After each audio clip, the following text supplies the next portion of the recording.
Hello and welcome to episode number 10 of SpellCast. This is a little podcast we do every single weekend, usually at 7 p.m. Eastern Standard Time. I'm, of course, your host, OSK. With me, a good friend of mine, a good friend of the community, we have Marcus, aka Apostle. How are you doing today, buddy? I'm doing good. Doing solid. Just ended the stream, so can't complain. Got some nice games in, and it was chill. Absolutely. Brought a whole lot of your crowd over as well. I'm doing fantastic, man. It's 10 episodes, a milestone. So I'm very happy to, very happy to have you on, buddy. So, of course, doesn't really need any introduction as to who you are, Marcus. But for anybody living under a rock, for anyone who has never heard of Spellbreak before, I think we were talking about how I think you need to introduce yourself to your dad or my grandma or whoever else might be watching who's not affiliated. So, who are you? What do you do? How'd you get into Spellbreak? And where can everybody find you? I am Marcus. That's aka Apostle. Big fat name, ugly, but you can read it. You know, it stands out. I do mainly Spellbreak content creation. I do a little bit on the competitive side too, but mostly I'm just out here trying to get some YouTube videos up on the YouTubes. How I got into Spellbreak is kind of a funny story. It was back in pre-alpha. One of my friends showed it to me. I was actually streaming Fortnite at the time for many months, probably at least 6 months, and gained no traction. And that's largely due to the fact that Spellbreak had approximately 134 billion people playing it at that time. Or Fortnite. Did I say Spellbreak or Fortnite? Yeah. Fortnite. No, dude, I wish Fortnite had that many people. Holy moly.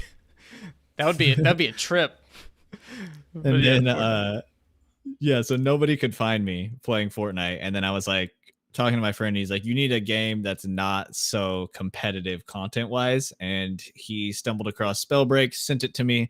I played it. I'm like, meh, don't really like this game that much, but I'm gonna give it a chance. And kind of fell in love with it. And that's awesome. Very, very good success story. And of course, you've been, I remember back in the early days, spamming that Reddit with all your content. Of course, it seems to have paid off 2 years later. Now sitting at, what are you at now? 64,000 subs, I think I saw. Something like that, somewhere around there. Yeah, very, very big success story. Good to see you get up there. I think amongst all the people that I talked to in the Spellbreak community, and there's a lot of them, I think most would agree you're probably the most deserved to have that big of a milestone. So we're all very happy for you. And again, happy to have you on. So I was kind of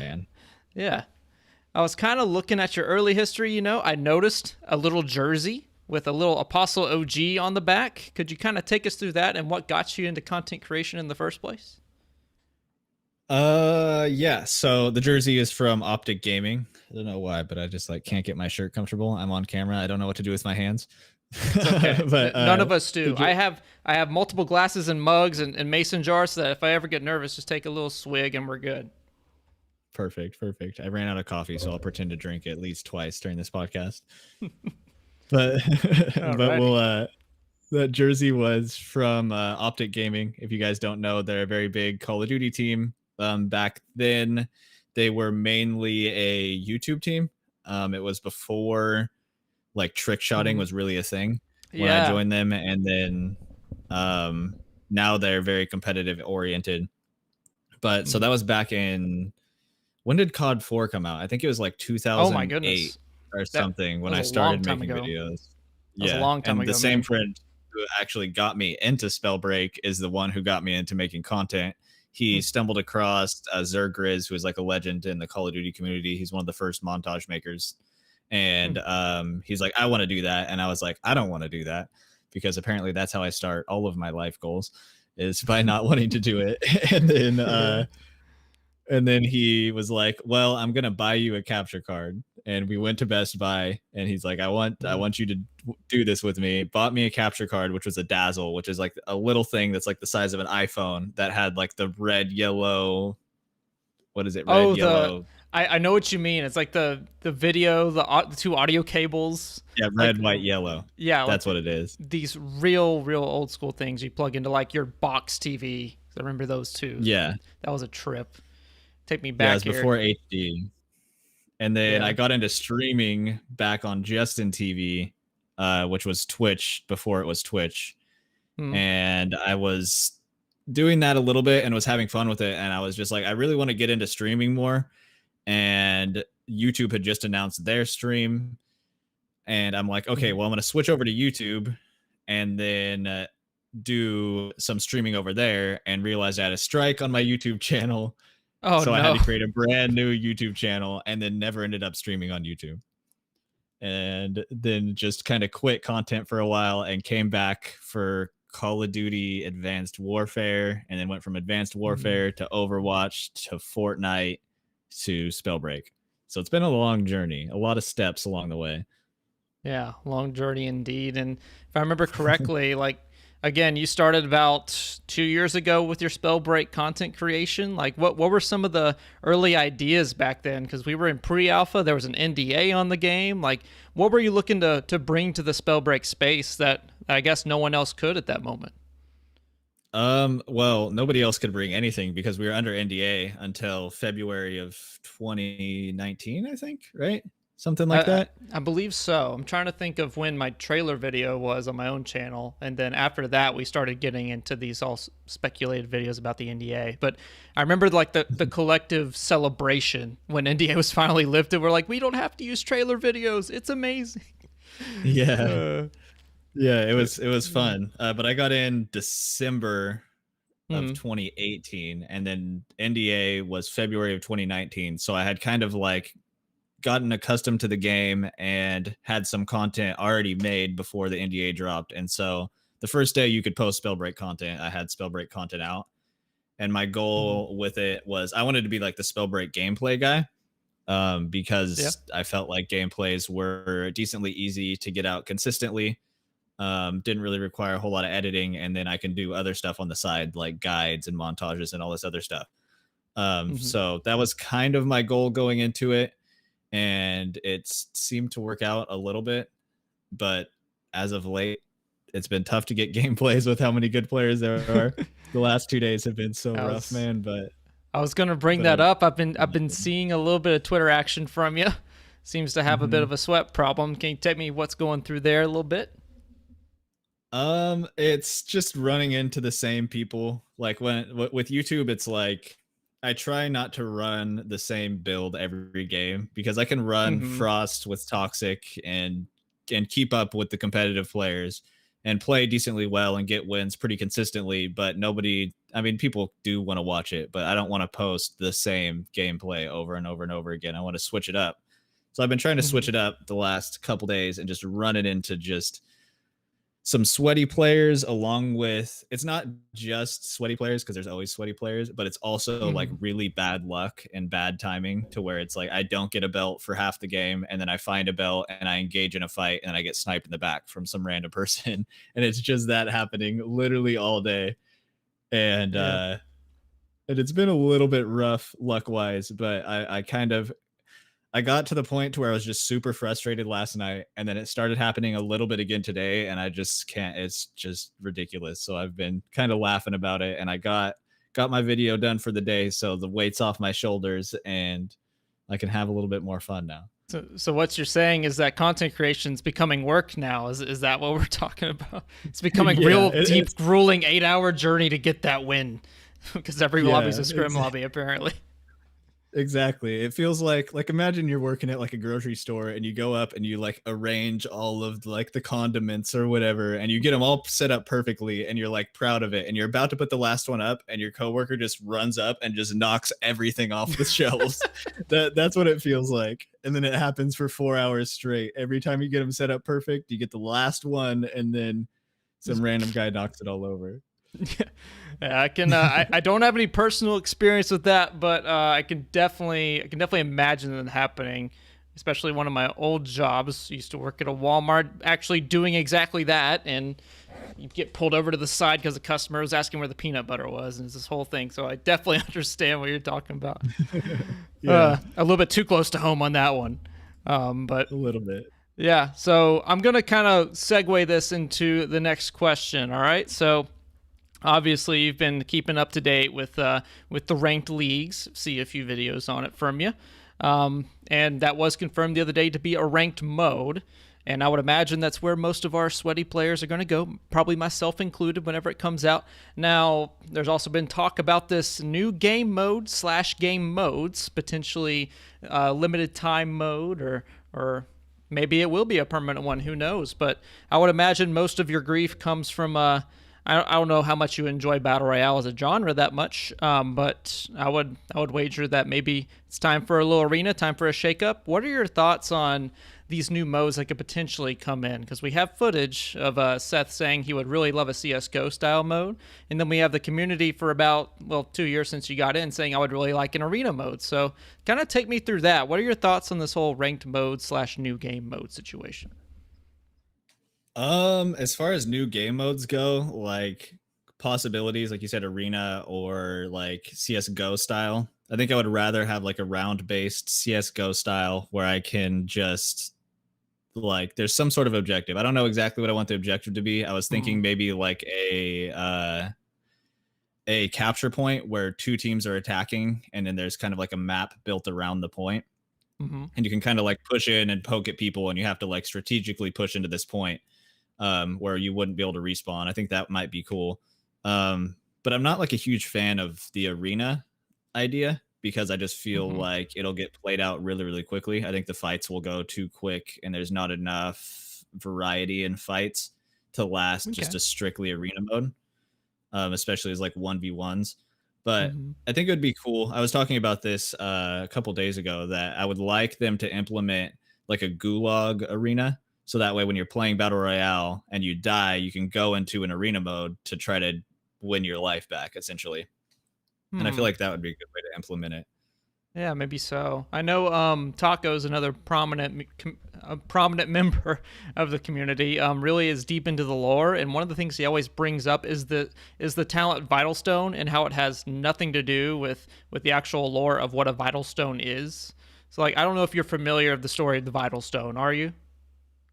Don't they like, isn't it something they like carry around, and that's like their life inside of it or something like that? I don't know exactly. You'll do a better job of explaining, I'm sure. So it's actually the opposite. A Vital Stone is something that you hide away in like some sort of chamber or some hidden place, and then whenever you get exiled from the HoloLands, your life essence basically regenerates at the Vital Stone wherever it is.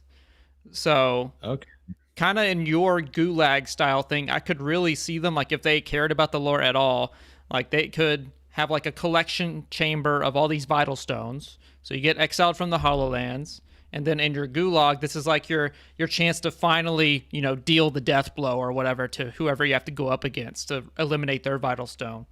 And then once you're done with that, you go back in the HoloLands, your Vital Stone safe and sound in the gulag, and it's almost like a repeat until finally one of you is done. Or I don't know how exactly it works in Warzone, but I would imagine that's how it would work in that Battle Royale that we're talking about. Yeah, I mean, I think that would be perfect, and perfect for the lore as well. I just want to fight in like a spirit spirit realm arena. I feel like that would be awesome. Ooh. And they could build them around like specific elements and stuff. So it'll be like stone v stone when you go in there. The map would be different, and then you're in this like weird cloudy spirit realm. I think that would be fun. You're giving me kind of Mordekaiser ult vibes. Like, I don't know if you play League of Legends at all, but you get...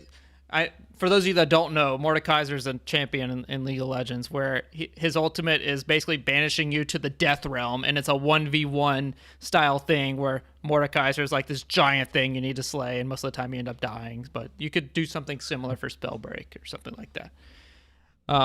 But yeah, good thoughts all around. Now, going back to the arena style, I'm going to reference, I believe it was Call of Duty Modern Warfare, where they had this kind of dueling mode, this 2v2 mode, where after a certain amount of time, there's this flag that spawns in the middle of everything, and if the fight's taking too long, then whoever captures that flag is the winner.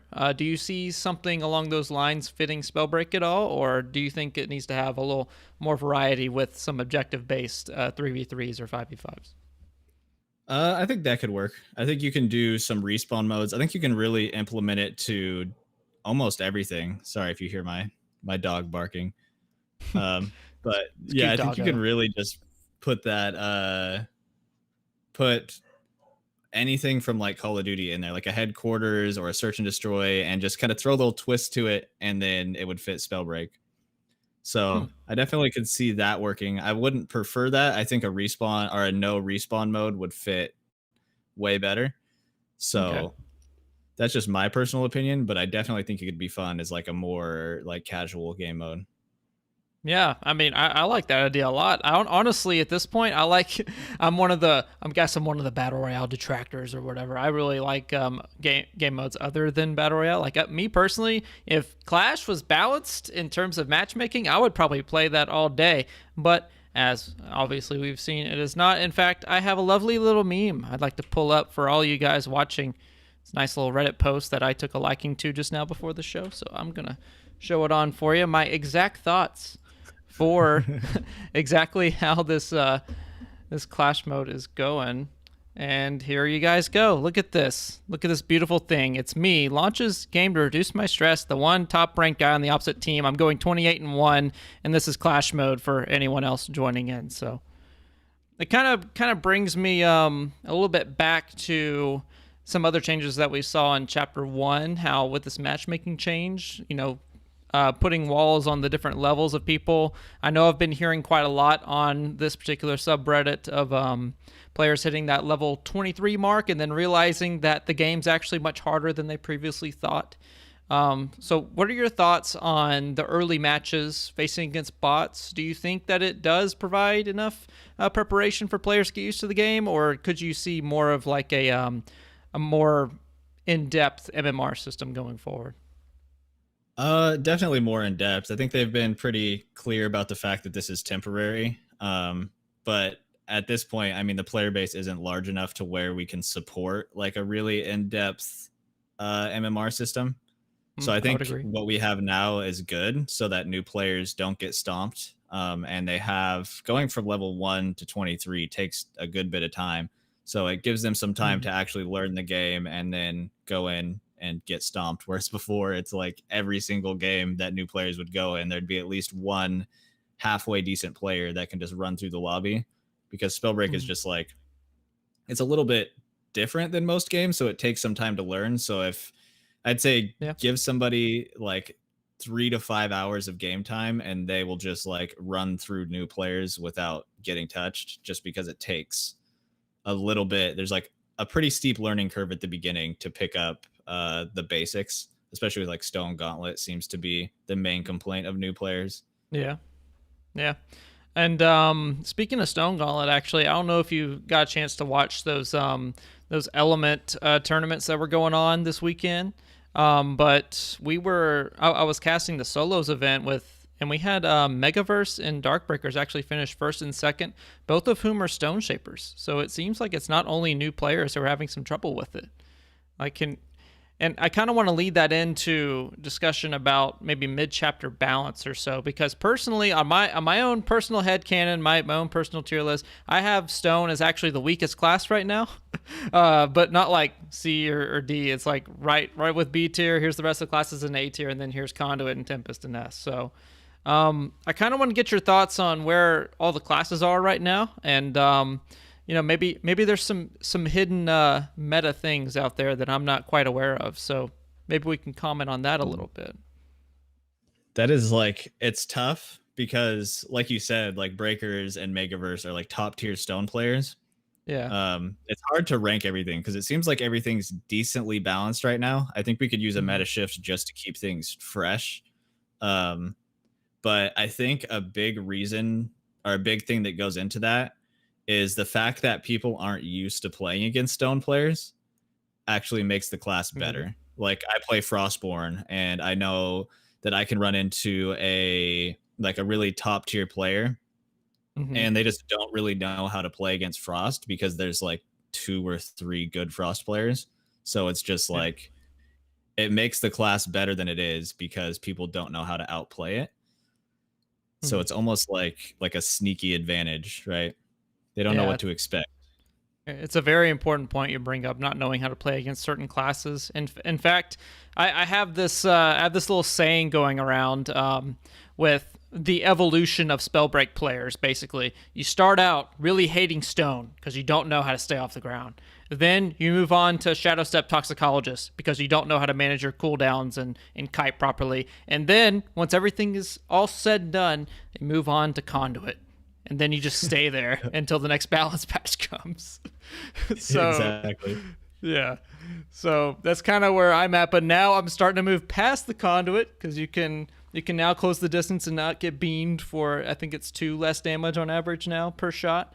So now I'm kind of hopping into the Tempest side of things where you see Tacos on stream literally 3-shotting people with 63 damage fireballs. And it's fun to watch, but not fun to play against. I'd like to have your experience in, because you obviously play a whole lot more than me. Like, how many times do you run into that kind of thing with Tempest bunny hoppers at all? Like, do you get that a lot, or are people still kind of shy about picking it? I don't run into a whole lot of Tempest. What I really tend to struggle against is actually fire with fervor and focus mana. I think is like a 4-shot or something like that, and it feels very similar to just that they get on top of you and then blow you up. And like as a Frostborn user, if I don't have my my flash freeze to freeze them once they jump on me, I'm basically just die.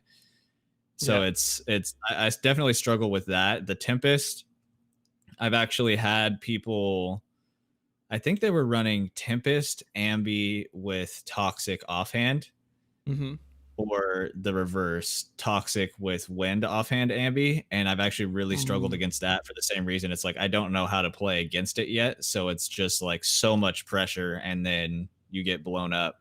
But as far as like Tempest users in general, I don't run into a whole lot, and since I play Frost, if I could just keep my distance, it definitely helps. But if they get on my head, that's where it really becomes a struggle. That's where every Tempest player wants to be.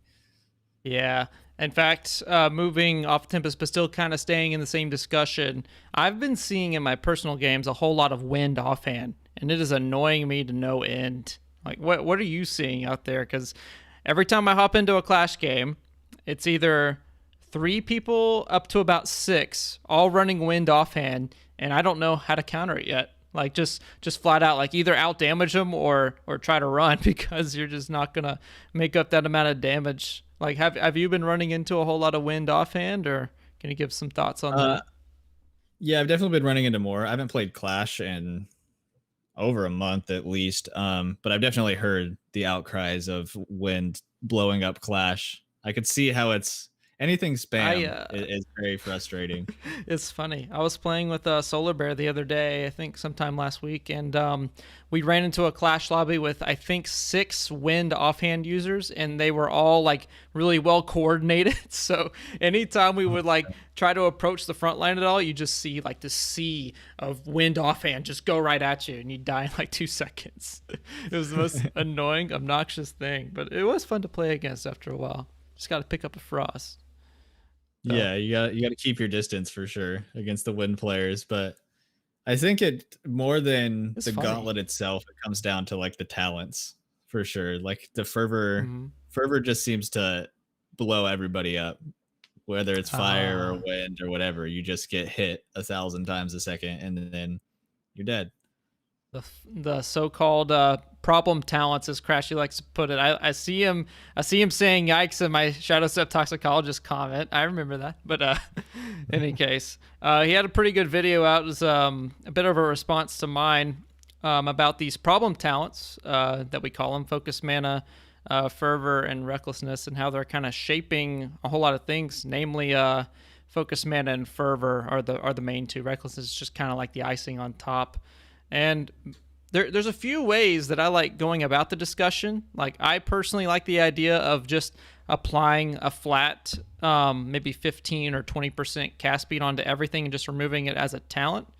And then focus mana, I don't like at all. So, not really sure what we could do to mitigate that. Hello, Miss Apostle.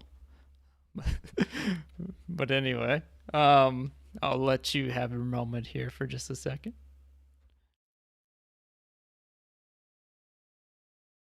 Surprise guest, everybody. That's Kaylee's mom. My dad dropped off a burrito, apparently, so he did show up during the podcast, like we said. Yes, the burrito. I love burritos. You got a steak, a bean? What you got? I think it's a chicken.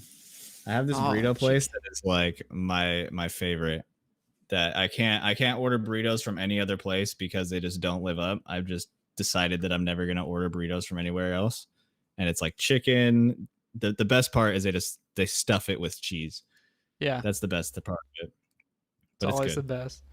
So, going back to our discussion here, I was in favor of just deleting fervor and applying a cast speed buff across the board, or at least to the ones that need it. And then for focus mana, I don't like it at all. I don't want it in the game. So, do you see a problem with these talents, or do you think they're fine as is? I definitely think they could use like a nerf. I don't know if I want them completely out of the game or not, but it's very much a, like, they feel boring to me. All damage buffs just feel like they just don't feel like they add much, right? They just, yeah, it's I just, can get that. you're just this much stronger is what it seems to be. Other than on Tempest. On Tempest, it gives you a little bit more movement, but for every other class, it's just you hit this much faster. You don't really have to earn anything. It's just there. Yeah, I like that. I like that you bring up that point. Sorry, I think I interrupted you. Were you going to say something? No, that was the edge. You're good. Okay.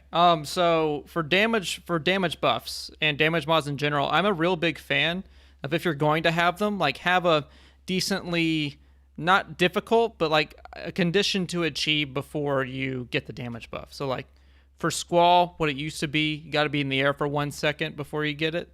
I like the idea of that.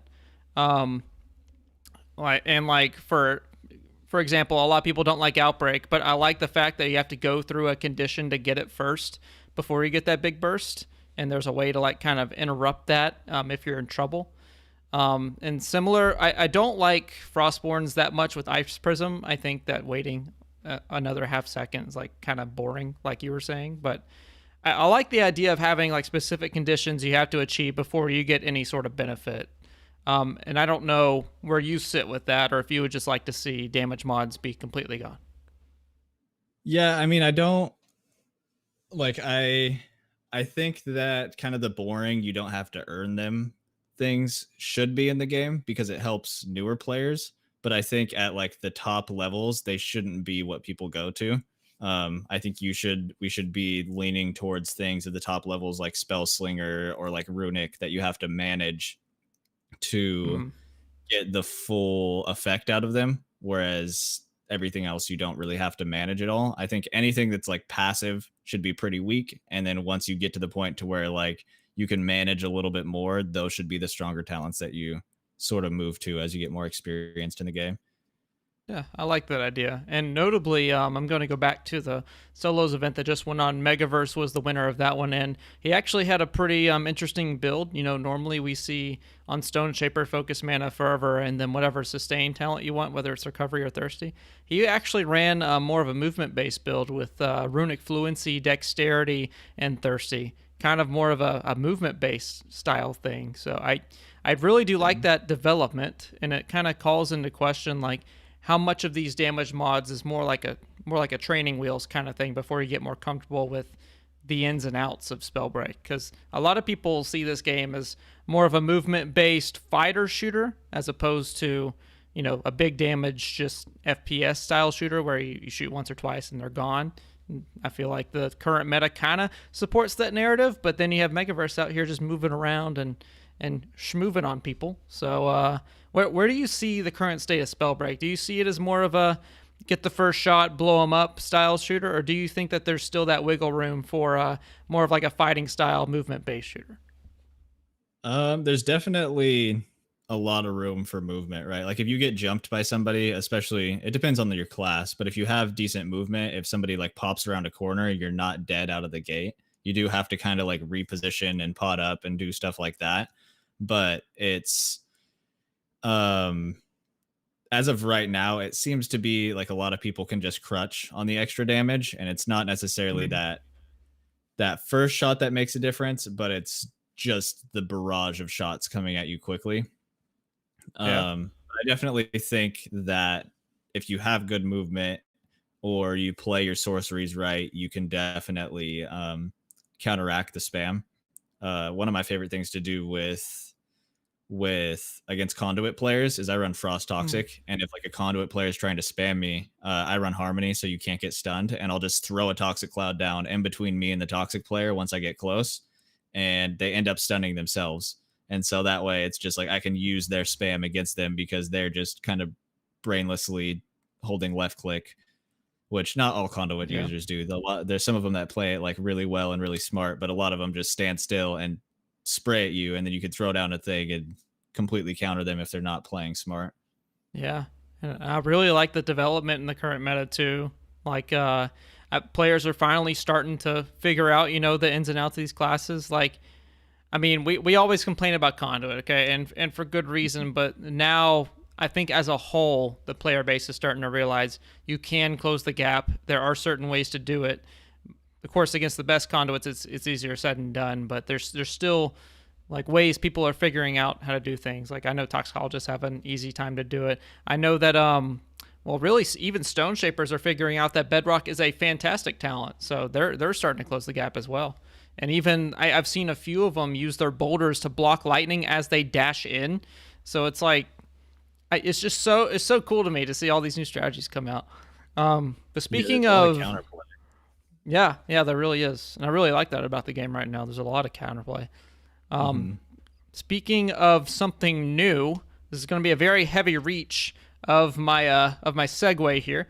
But I'm going to get into this image you can see, Marcus, and I'll pull it up for all the rest of you that are watching. We saw a brand new artifact, especially if you're coming from Marcus's stream. He was wielding this little artifact on the back there. We have these, I don't know what it's called. Forgive me, but maybe you do. Orbs? Circle things? I think that's the technical term. Scientific. There you go. Circle things. The artifact called Circle Things. I like it.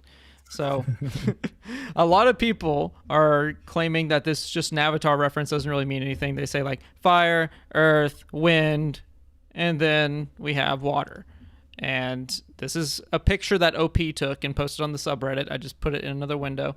Do you think, with all this speculation going around, with all the clues, quote unquote, with all the telltale signs we've had since Twitch Rivals, the teaser, that the new class, something already in the game, and that it will be a nice little meta shift. We've had Tide Seers, we've had Spell Storm, we've had all these different things to suggest that it might be a new Water Gauntlet / class. Do you think it's going to be water? So I actually was talking about this at the beginning of the stream earlier. I was kind of joking, but I'm halfway just going to jump into this camp and say that they're bamboozling us, that they're throwing out all this stuff to point towards water, and then something else is going to come. All right. I like that one, actually. I am in agreement with you. I do not think it's water either. So here, you have the two contrarians on the podcast today. Sorry, guys. No validation today, but what could it be? I don't know. I forgot my tinfoil hat, but I should have brought it. Oh, I can get some foil for you. You want me to run down in the kitchen real quick? I actually have some on my burrito right here. I'll just eat the burrito and then put the put all the cheese, put the cheesy part on the outside so it doesn't get in your hair. Yeah, there we go. I'll give you a minute. But so I'm thinking what else is in the game, what it could possibly be. And I think, I don't know if they're planning this for a Chapter 2 release or anything like that.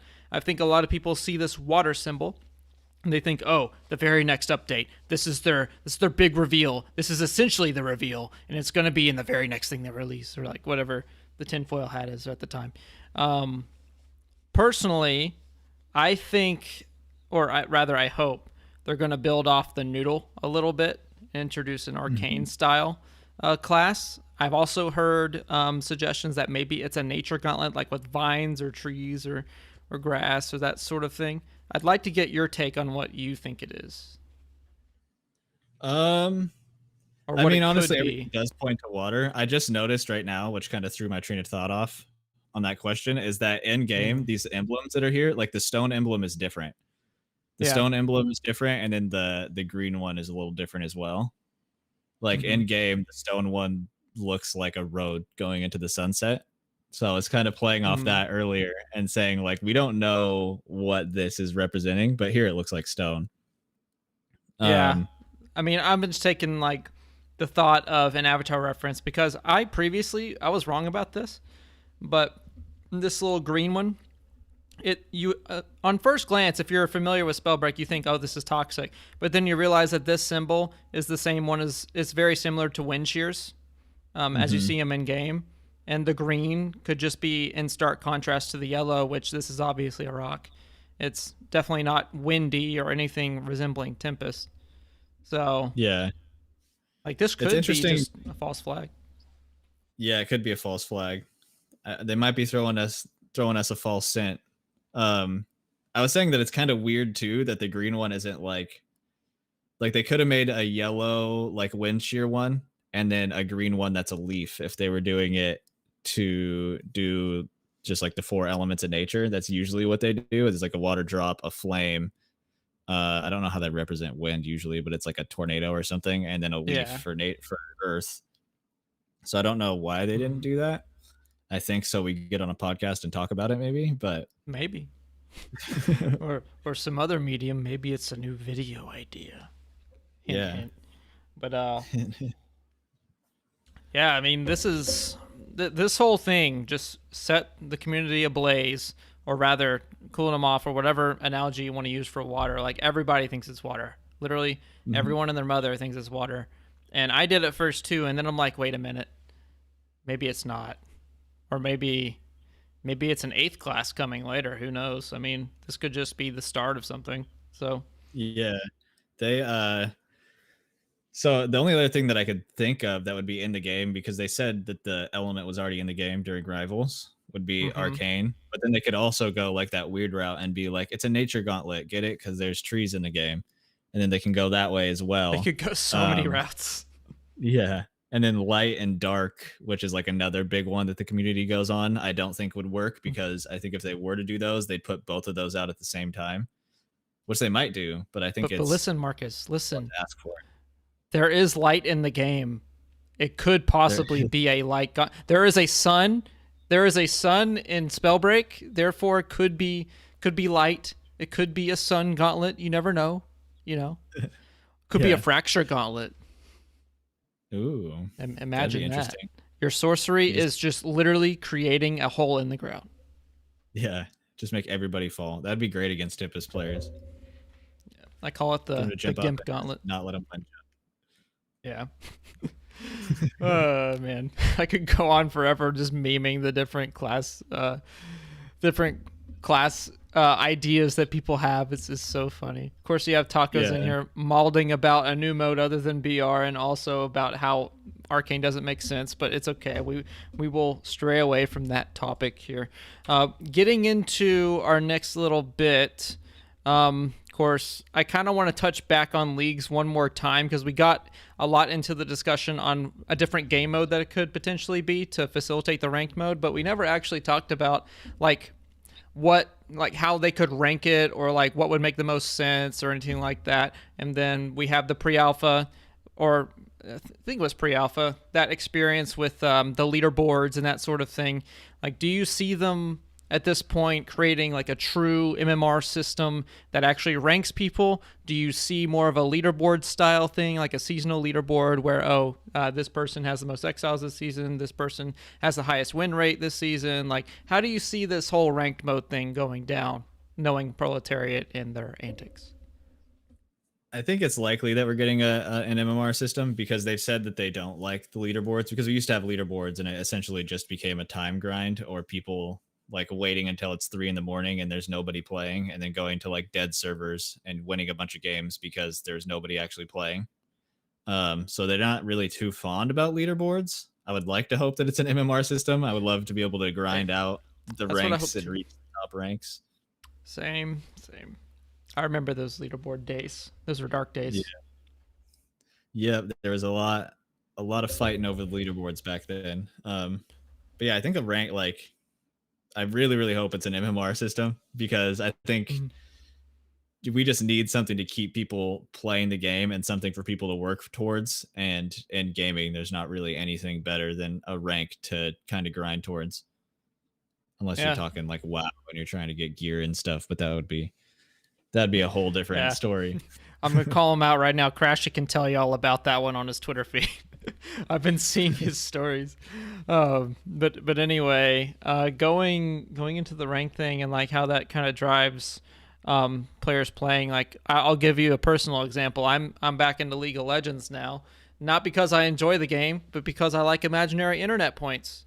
Same reason I'm on Reddit. I like my karma. So, I mean, even if this is horrible to say, but even if people don't want to play the game, they'll still come back for the points, you know? They'll still come back for that clout. As toxic as that sounds, I think that could be helpful for us at large. I'm hoping that it does. I'm hoping that it brings people in and keeps people, because it seems like everybody who's tried the game has really liked it and then just kind of fallen off because there's not a lot for them to work towards. So hopefully ranked brings that in, or the new game mode gives people more stuff to work towards. And the chapter system's actually been progressing pretty well. I mean, I would say chapter 1 is exponentially better than the prologue was. The prologue, you just kind of blew through in 3 days and we're done. Yeah. Whereas chapter 1 seems to be stretching out. Yeah, one thing I hope that they do away with, because to me it undermines the whole thing. You can actually buy your way up to level 50 on the chapter pass, and like, I see that as a viable option for some people, but I don't really like it as a concept, because I know a few players who have taken advantage of that. But I don't know. It seems kind of antithetical to the whole thing. What do you think? Yeah, I mean, the only reason I would buy those is for the content, to have that first day. Look at the max skin, but I like grinding through the chapter pass, so it's just like, I mean, why not? Like, I'm gonna play anyways. Why not give me something to work towards, you know?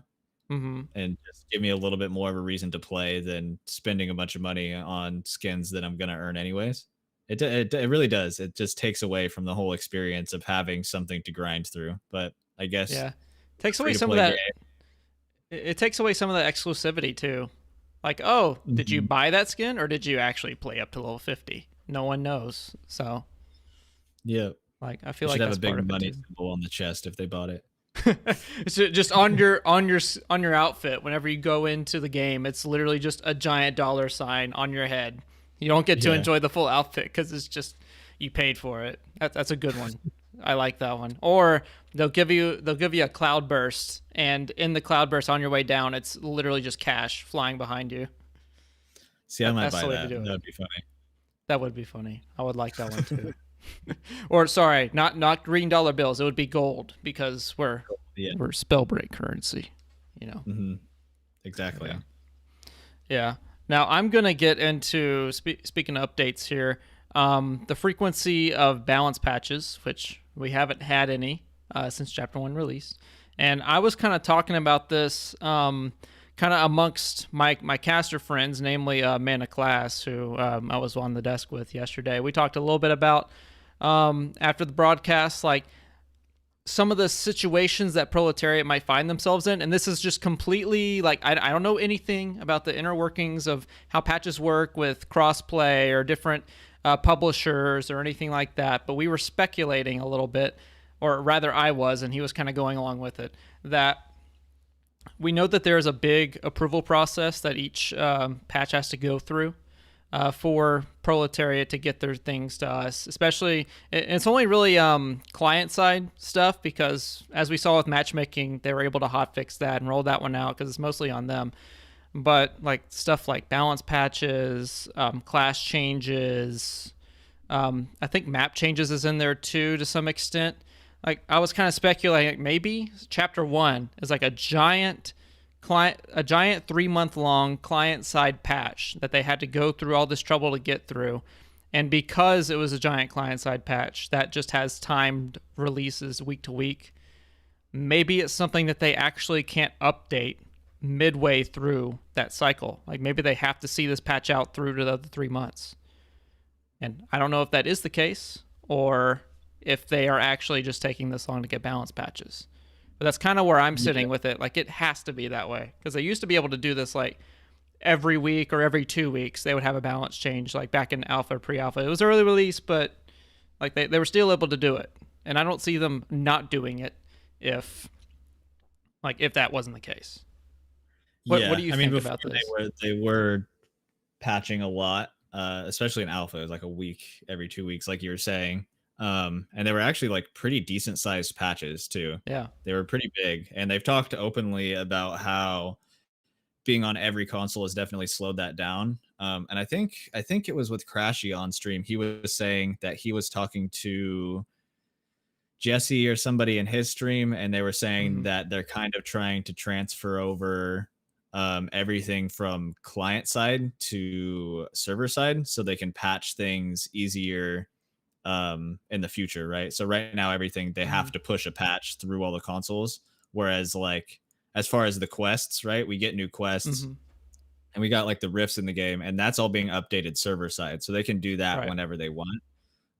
So I think maybe I dreamt it or something, but I'm pretty sure somebody had told me that that's what they were kind of working towards, is moving everything from client side to server side so they can push stuff out quicker. And I'm hoping that happens, because it doesn't really, other than being limited like that, it doesn't make sense that they're getting patches out slower, considering the fact that they've jumped by like 5 times their team size since alpha, because they were only like 30 people. Now they're over, I think they're at like 150, they said. Yeah, Crashy said that it was him, and Jesse said it on his stream.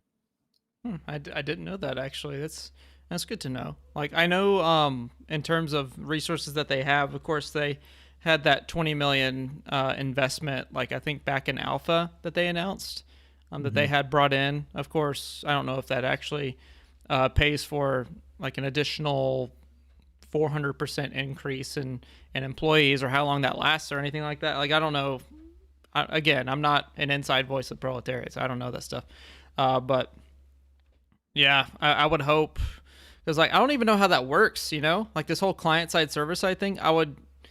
I guess, because the way I have it in my head is that on client side, it's the actual download that you get that gets stored on your own personal device. So like that would mean that every resource in terms of class, gauntlets, anything that has to have a patch be put through that has to be approved would be like in the files basically that we have access to. And their rifts would be something that is basically on them that we then have a connection towards through the internet. So like, I don't know how all that works. I'm kind of thinking out loud a little bit, but I don't know how that transition works. Like in terms of I think that's taking how it is. Right? So it's like everything, when you're downloading the game, you're getting all these files, and they have to push them, all these files, to your computer or Xbox or whatever you're playing on. They have to update your client, and then they have to go through this long process. Whereas server side would be like, it's the servers that you're connecting to. So you're connecting to the server to play. That's how you play against other people. And that's, I'm assuming that's like where the map loads in from. And it's loading all this stuff live instead of loading it from your PC, or like preloading it. So I think that's how it works. I'm not positive, but Yeah. So someone who's advanced on the tech side of things, let us know in the chat, because we're a bunch of papagas who don't know anything. All right. But Crashy wanted to clarify his point there that we were talking about earlier. We were working. Jesse said we were working to be able to make more changes on our own. So nothing specific about clients at our server side, but it's kind of like you can almost infer it to some extent. Yeah. And speaking of which, Jesse, who is like literally the most informative dev you could ask for on Spellbreak, is streaming again tomorrow. He's playing Path of Exile, but he's accepting Spellbreak questions. So definitely check out his thing. I think it's, what is it? Sloth Hugger is his name on Twitch? I think so. Yeah. I think it's like one word, Sloth Hugger.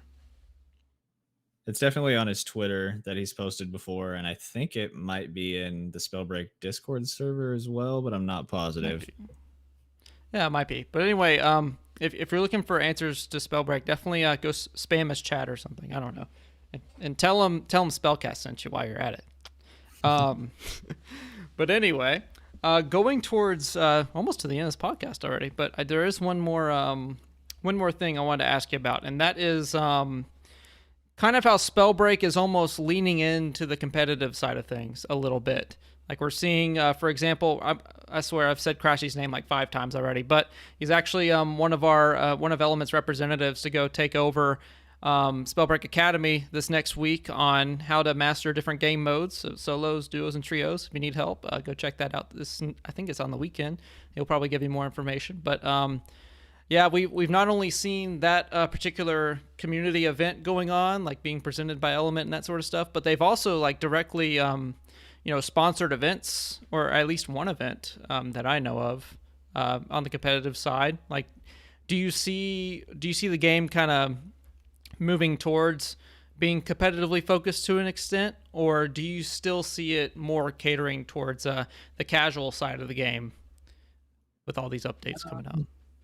I think overall we're still pushing for more casual players, but I think they're trying to throw some love to the competitive side because they realize that the competitive side is some of their biggest supporters and longtime players, that they want to show them like, hey, we're not throwing you guys to the wind, but we have to make sure like the casual side is what keeps the bills paid, right?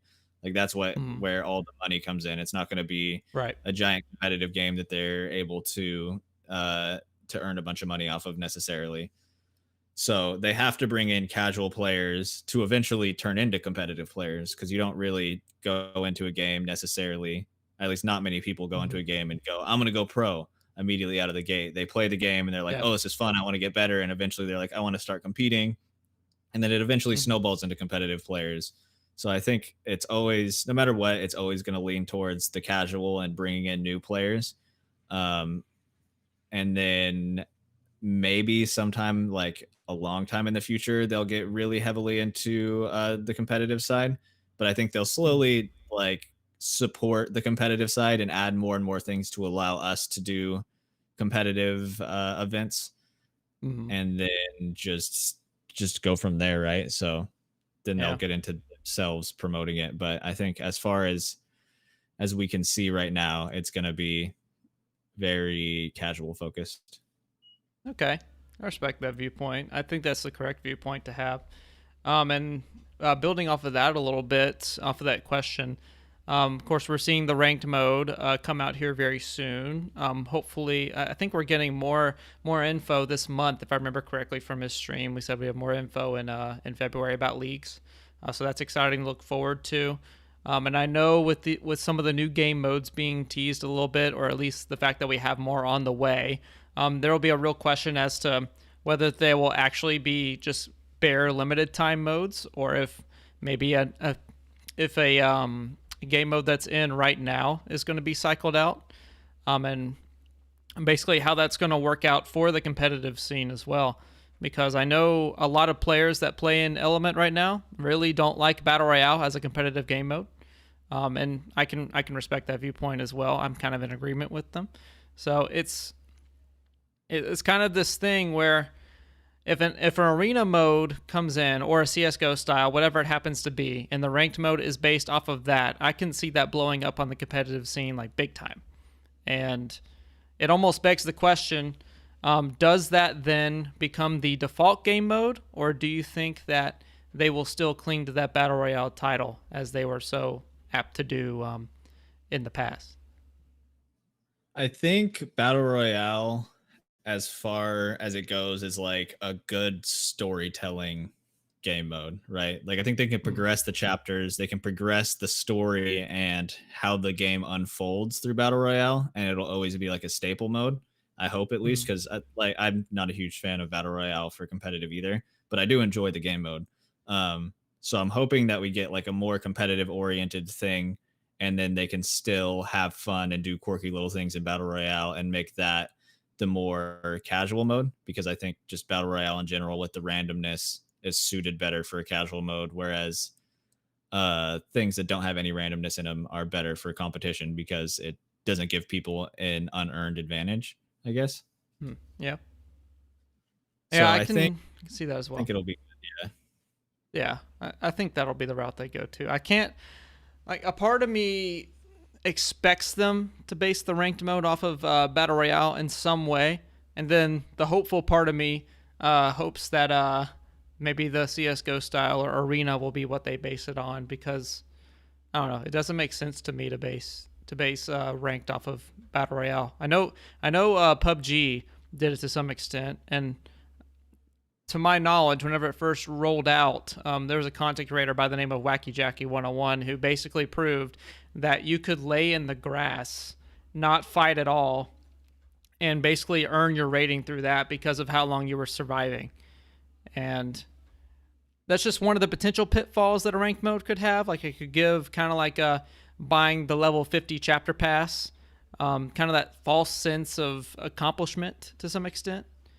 But I don't know. I feel like it's more suited to a different mode in my personal opinion. I agree. I think Apex does a decent job of battle royale ranked, but I definitely do think, as far as like pure skill, showing your pure skill by ranked, I think it'll be a different game mode, because, like you said, you can just hide in a bush the entire game. Yeah, go ahead and tell me about Apex, actually, because I don't play Apex. How do they handle the ranked mode in their battle royale? So it's out of the gate, it's like purely off of placement, I believe. And then your kills up to a certain extent. I think it's like the max is 5 kills, add a multiplier. So it's like you hit you're like the 8th person alive and you earn 10 points, but then you have 5 kills and it multiplies 10 by 5 and you earn 50 points. It's I don't know exactly how it works, but it's something similar to that. That could be interesting. I could as long as something like other than just hiding somewhere is weighted pretty heavily, because I know I keep referencing Element, but in our particular competitive events we weight damage and exiles very, very heavily, and it drives action and it brings out, I think, the best of the competition.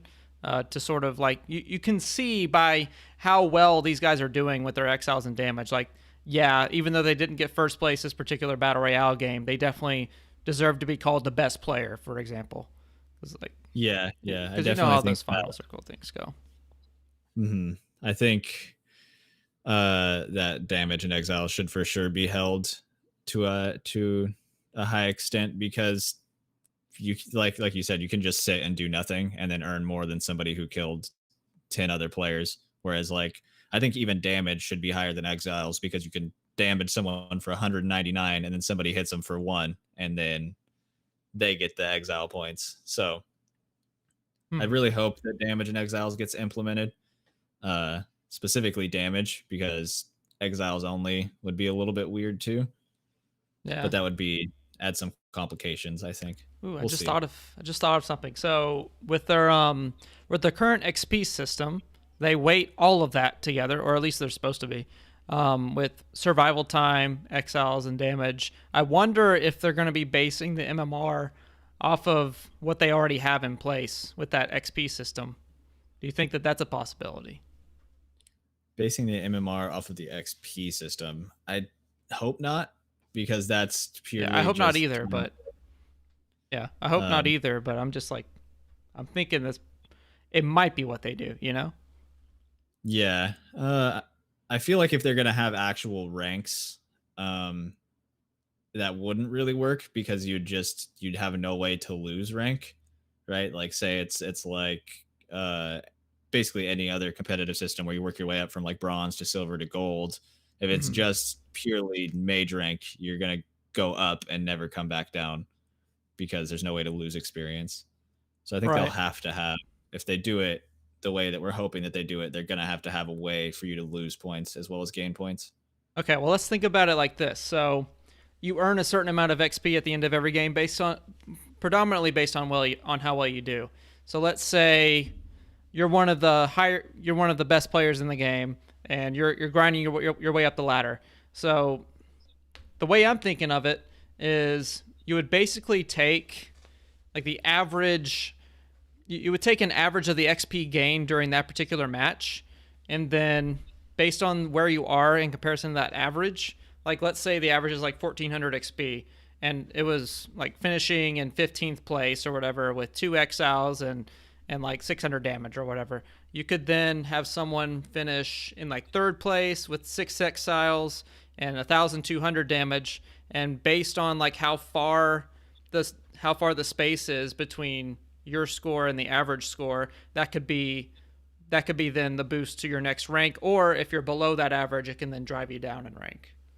I feel like that might be a route that they go, and then all those players that keep getting this higher and higher bracket could then be grouped together so that the next average that we have could then properly place all these players that are in the higher matchmaking system, and then if they don't get to that average point, then they drop down a rank. I feel like that's how it's going to go. Or yeah, that's kind of. When you're saying average, do you mean like average across everybody? Yeah, so like whoever was in that particular match at that time, you would take the average XP achieved between all the players, and then based on how far apart you were from that XP range would be how far up the ladder you climb, or how far down. I think they definitely have to get a little more in depth with the XP, but then that would essentially be an MMR system, right? Because the XP would just be another step to the MMR system, because the XP is taking in these things like damage, time survived, exiles, and then converting those things into experience. So I think that's essentially would be pretty much the same thing as just having an MMR system. Yeah, because it seems like an extra step in it, right? Yeah, I'm just thinking like picture.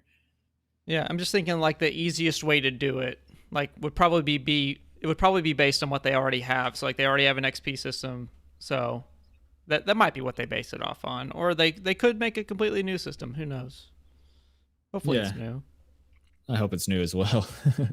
Yeah. Well, anyway, I feel like that's a good place to end off on. We have gotten to our hour. Went by pretty fast. Nice little discussion we had. Yeah. So, guys, those of you that are new joining in to SpellCast, it's a weekly podcast that I put on usually on a weekend. We have great discussions with many different players of the Spellbreak community. Of course, today for our 10th episode special, we had the biggest name in Spellbreak, MARCUSakaAPOSTLE. So thank you again for joining in. And I'd like to provide you the opportunity to get some shout-outs in. Go ahead and promo all of your social medias and all that sort of thing, which you can also find into the description as well, guys.